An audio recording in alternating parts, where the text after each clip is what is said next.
नमस्कार, राधे राधे, हर हर महादेव। मैं आपका आचार्य देव। आज इस वीडियो पे बात करेंगे संतुलन की राशि, संतुलन का लगन, तुला लगन तुला राशि। यह वीडियो आप लगन पे भी देख सकते हैं और राशि पे देख सकते हैं, दोनों पे देख सकते हैं।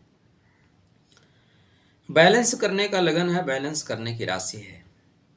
तुला का मतलब तराजू, न्याय का प्रतीक है।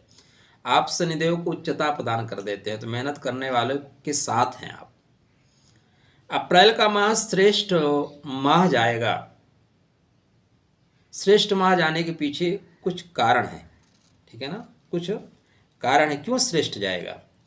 तो इसलिए श्रेष्ठ जाएगा कि आपके जो कुंडली में आपके राशिस हैं वो उच्च के हो रहे हैं, आपके लग्नेश उच्च के हो रहे हैं। शुक्रदेव छठवें घर में शत्रुहंता योग क्रिएट करेंगे, शत्रुहंता योग का निर्माण होगा। कैसे? चैनल को सब्सक्राइब करते हुए बढ़िए। ऐसे शास्त्रकार ये कहते हैं, मैं नहीं कहता, शास्त्रकार ये कहते हैं कि छठवें में शुक्र शत्रुहंता योग बनाता है, लेकिन हर जगह नहीं बनाता। वह आपकी राशि और आपके लगन के लिए है। क्यों बनाएगा भाई? शुक्र के पास दो डिपार्टमेंट है। एक तो क्या है? लगन। लगन मतलब मान सम्मान, रिस्पेक्ट, सेहत। दूसरा अष्टम भाव। अष्टम भाव क्या? गुप्त पीड़ा, गुप्त परेशानी। और अष्टम भाव को मौत बोलते हैं। तो ये शत्रु के घर में मौत का स्वामी उच्चता प्राप्त कर रहा है। शत्रु के घर में मौत का स्वामी उच्चता प्राप्त कर रहा है। शत्रु के घर में लग्नेश मतलब आप उच्चता प्राप्त कर रहे हैं। मतलब शत्रु आपको सम्मानित करेगा। मतलब क्या हुआ?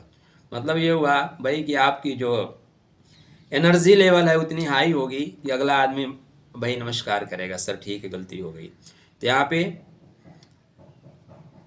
आपके कलाओं की वजह से, आपके व्यक्तित्व की वजह से, आपके हुनर की वजह से, गुण की वजह से शत्रु आपसे दब जाएगा। साथ में आप अपने बुद्धि बल की वजह से ऋण, रोग, परेशानी पे विजय प्राप्त करेंगे। एक चीज का ध्यान रखना है, छठवें का शुक्र थोड़ा वासनात्मक विचार देता है। विचार देने के पीछे जो कारण है, शुक्र की सप्तम दृष्टि व्यय भाव पे होती है। व्यय भाव सह्य सुख का है।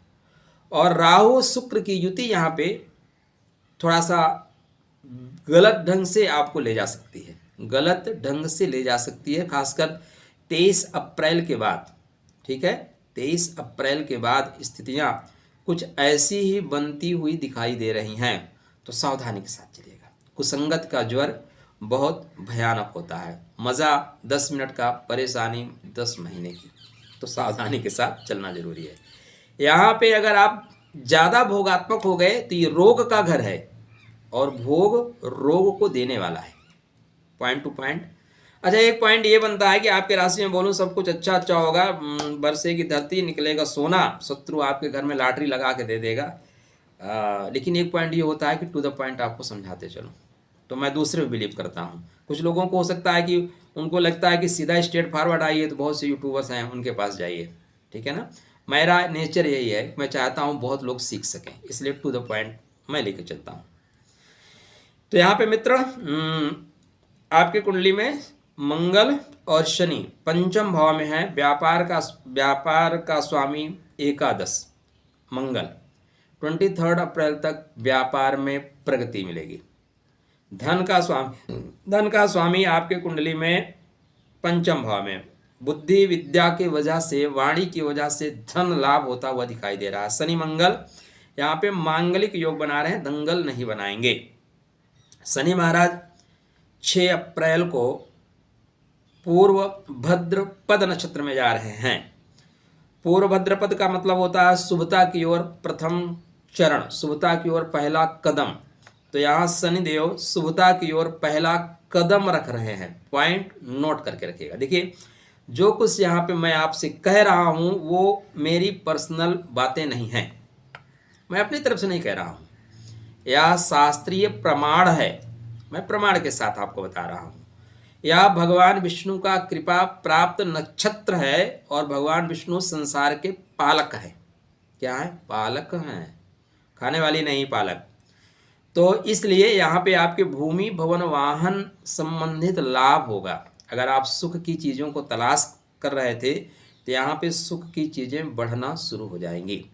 गुरु महाराज अभी आपके सूर्य नारायण के नक्षत्र में जाने वाले हैं और सूर्यदेव कहाँ है? आपके लाभ के घर में है। तो गुरु महाराज लाभ का प्रभाव लेंगे, लाभ का प्रभाव लेके आगे बढ़ेंगे। जो परेशानियां थी उनको खत्म करेंगे, शत्रु धीरे से दूर होंगे।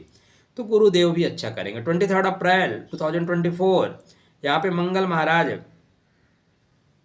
23 अप्रैल से मेष राशि नहीं 23 अप्रैल को मीन राशि में प्रवेश करेंगे। 23 अप्रैल को पंचम भाव से खष्टम भाव में जाएंगे। यह समय जो होगा यहाँ पे थोड़ा सा अब आपको सावधानी रखनी होगी। क्यों?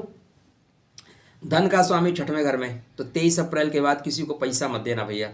जिसको दिया ये समझ लेना कि मेरा था ही नहीं, वो लेके डूब जाएगा, वापस नहीं करेगा, वापस करने वाला नहीं है। वो बोलेगा सर क्या वापस करें आपको, आप तो धनी आदमी हो। तो इसलिए पैसा ज़्यादा मत देना। दूसरा, व्यापार का स्वामी अपने से द्वादश चला जाएगा और राहु के साथ होगा। राहु के साथ मंगल का जो योग होता है ना, अंगारक योग बना देता है। अंगारक योग आपके लिए खतरनाक होगा। व्यापार में अवरोध दे देगा, व्यापार में परेशानी दे देगा। ठीक है, इसलिए अत्यंत सावधानी के साथ यहाँ व्यापार करिएगा, नहीं तो व्यापार में घाटा। दूसरा, 7वें का स्वामी अपने से 12वें, मतलब वैवाहिक जीवन में किसी तीसरे व्यक्ति का प्रवेश हो सकता है, गारंटी नहीं है। अब बारिश हो रही है, आप भीग सकते हैं, लेकिन आप रोड पे हैं तब न भीगेंगे। आप घर में बैठे हैं तो कहाँ से भीगेंगे? तो आप गलत ढंग से प्रवेश करेंगे तब कोई प्रवेश कर जाएगा। सदैव याद रखिएगा। मैं अक्सर लोगों से कहता हूँ कि अगर आप की नज़र दूसरों के घर पे है ना, तो आपके घर पे भी कोई नज़र रख रहा है। ऐसा नहीं है आप किसी का इंतज़ार कर रहे हैं तो आपके घर के भी लोगों का कोई इंतज़ार कर रहा है। परमात्मा के जो सिस्टम है ना, जैसा आप क्रिएट करना चाहते हो वैसे वाइब्रेशन मिलना शुरू हो जाती है। इसलिए इस तरह की चीज़ों का परित्याग करिए। अगर सुख चाहते हैं तो, शांति चाहते हैं तो शनि मंगल की युति ठीक है। 23 अप्रैल के बाद आपको सावधानी रखनी होगी मित्र। शुक्रदेव की अगर स्थिति को देखें तो शुक्रदेव की स्थिति ठीक है। ये 24 अप्रैल को, फिर 24 अप्रैल तक यहीं, 24 अप्रैल को मेष में जाएंगे, अपने सप्तम जाएंगे। ऐसी स्थितियाँ आपके लिए बेहतर हैं। राहु महाराज शत्रुहंता योग में है। राहु महाराज से आपको कोई दिक्कत नहीं है। केतु महाराज हस्त नक्षत्र में चल रहे हैं, कलाकार नक्षत्र में है, उनसे भी कोई दिक्कत नहीं है। सूर्य नारायण उच्च के हो रहे हैं, यह पॉइंट जबरदस्त है। कब उच्च के हो रहे हैं? तो 13 अप्रैल को मेष में उच्च के होंगे। 13 अप्रैल से लेकर 26 अप्रैल तक वाहन चलाते समय सावधानी बरतिएगा। ठीक, देखिए एकादशी जो है ना, पैसा तो देते हैं, कोई डाउट नहीं है, लेकिन पैसा देने के साथ साथ चोट भी देते हैं। ये अच्छाई क्या है? द्वितीय से एकादशी सप्तमेश 3 घर मार्केस होते हैं, एक्सीडेंटल होते हैं। तो एकादशी से पहले पैसा दे देता है, लो भैया पैसा, चोट लगेगी दवा के लिए ले लो। द्वितीय जो है बीमारी देता है, भी पैसा देता है। तो ये पहले पैसा दे देंगे लेकिन चोट भी दे देंगे। तो द्रुत गति के वाहन से सावधानी रखिएगा। यहाँ जीवन साथी थोड़ा सा एग्रेसिव हो सकता है, जीवन साथी को गुस्सा ज़्यादा आ जाएगा। तो भाई इग्नोराय नमः, घनघोर इग्नोराय नमः, इग्नोर करना शुरू करिए, चीज़ें ठीक होना शुरू हो जाएंगी।